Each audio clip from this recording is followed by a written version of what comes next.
L'anxiété sociale, 5 ans pour s'en défaire, 3 ans d'errance pour trouver des thérapeutes et enfin une vie libérée de cette peur, la peur des autres, après tant de travail, d'efforts, de persévérance. Est-ce que vous voulez savoir comment? Eh bien, restez connectés parce que dans cette vidéo, nous allons voir qu'est-ce que l'anxiété sociale, l'anecdote d'ailleurs du jour où on l'a diagnostiquée et les 5 signes que vous souffrez peut-être de ce trouble. Allez, alors salut, c'est Ambre, j'espère que vous allez bien et aujourd'hui on va parler d'un trouble que je connais bien parce qu'on va parler de l'anxiété sociale. On l'appelle aussi d'ailleurs la phobie sociale, même si c'est pas la même connotation parce que dans un cas on parle d'anxiété, dans l'autre on parle de phobie. C'est bel et bien le même trouble, juste sous deux appellations différentes. Et pour moi on le verra, c'est plus proche d'ailleurs d'une phobie que d'un simple symptôme d'anxiété selon moi. Après, l'anxiété sociale, c'est quoi? Eh bien, c'est un trouble qui est caractérisé par un très fort sentiment d'anxiété lié à la peur d'être jugé négativement et évalué par les autres. C'est une sorte de peur du regard de l'autre, finalement, mille fois plus importante que seulement quand on dit bon, j'ai peur du regard de l'autre, etc. Donc là, c'est une peur qui est handicapante, qui est invalidante, qui bloque, qui fait souffrir et qui affecte notre vie, notre mental, nos relations. Et c'est extrêmement difficile.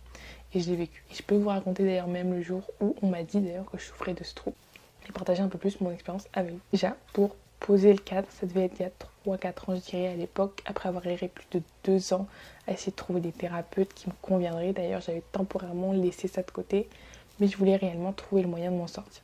Quand j'allais voir à chaque fois des thérapeutes, je rencontrais souvent deux cas de figure. Dans le premier cas, je trouvais des thérapeutes qui étaient trop sympas, trop gentils. Alors, je sais que ça peut paraître bizarre, mais même si c'est rassurant et positif, pour moi, c'était négatif parce qu'on ne peut pas avancer quand on est gentil seulement. Par exemple, quand je mets mon réveil le matin pour me réveiller, je n'essaie pas d'être gentille avec moi-même, j'essaie de m'autodiscipliner, comme vous le faites d'ailleurs sûrement tous les matins. Parce que si je suis gentille avec moi-même, je peux me dire bon, je vais rester un peu au lit, je vais me lever quelques minutes plus tard, et puis ça me met en retard, et puis ça affaiblit finalement mon autodiscipline, ça ne me fait pas avancer.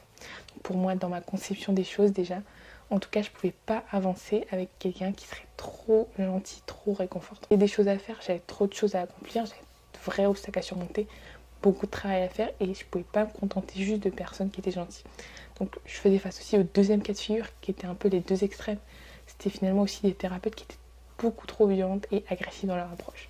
Donc quand j'allais les voir, c'est limite si je me faisais pas de ce genre de personnes qui foncent dans le tas, qui foncent dans le brouillard, même sans visibilité. Et ça me convenait pas du tout évidemment parce qu'on peut pas soigner une phobie en fonçant dans le tas. Donc j'ai jamais eu ça personnellement. Donc dans les deux cas, je me suis dit bon, il y a un problème. Dans un cas, ça ne me fait pas avancer, dans l'autre, ça peut me faire avancer trop vite. Et dans les deux cas, il y a un problème et ça ne me convient pas. Donc je recherchais toujours ce sorte de juste milieu que je n'ai pas trouvé d'ailleurs chez les thérapeutes, mais c'est pas pour autant que je me suis arrêtée là, vous voyez. Donc à un moment, j'ai commencé à aller voir une nouvelle thérapeute. Après quelques mois de pause finalement, où je continue toujours à essayer de me demander comment me défaire de ce trouble. Donc c'était pas à la porte à côté, il fallait faire 4 heures de route à chaque fois, mais c'était le prix à payer, c'était l'effort que j'étais prête à fournir pour m'en sortir, pour m'améliorer, et j'étais prête. La seule chose que je voulais, c'était avancer.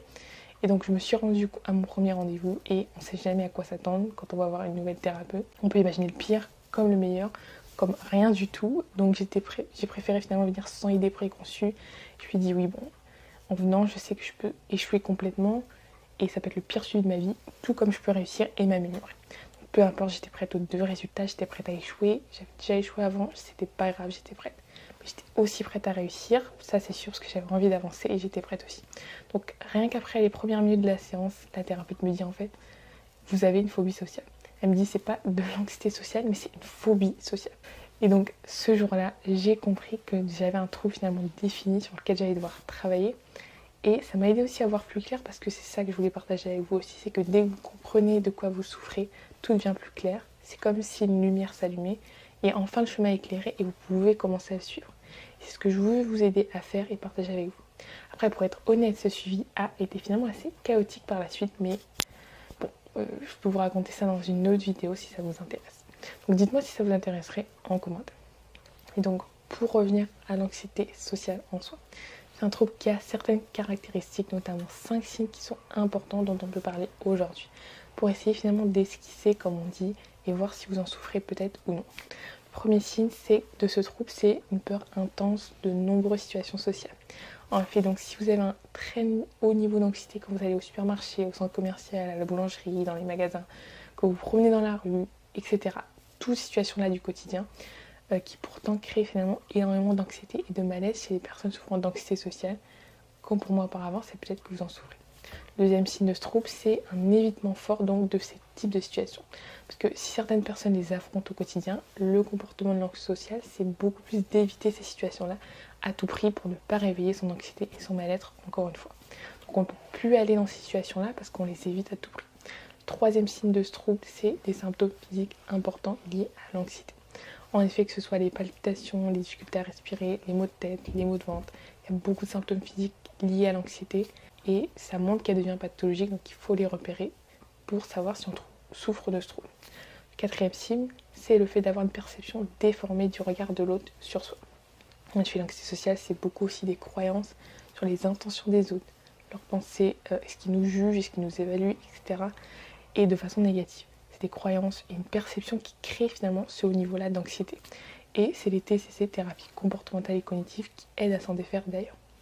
Le cinquième signe de ce trouble, c'est d'avoir aussi tous ces symptômes-là, mais d'une façon qui impacte notre vie tous les jours. En effet, il ne suffit pas d'avoir peur des interactions une fois. Il faut que ça vous impacte réellement, ça influe sur vos activités, votre vie, vos relations, votre fonctionnement. Parce que c'est là qu'on voit qu'il y a le développement d'un vrai trouble. Et c'est le cinquième signe à repérer. Voilà du coup pour cette vidéo pour aujourd'hui. J'espère que cette vidéo vous aura aidé. Si vous n'hésitez pas à donc mettre un like à la vidéo et à vous abonner à la chaîne si cela n'est pas encore fait. Laissez aussi un petit commentaire pour dire ce que vous avez pensé de la vidéo et quel est le plus difficile pour vous dans ce trouble. Si vous avez l'impression d'en souffrir, ça m'intéresserait de savoir.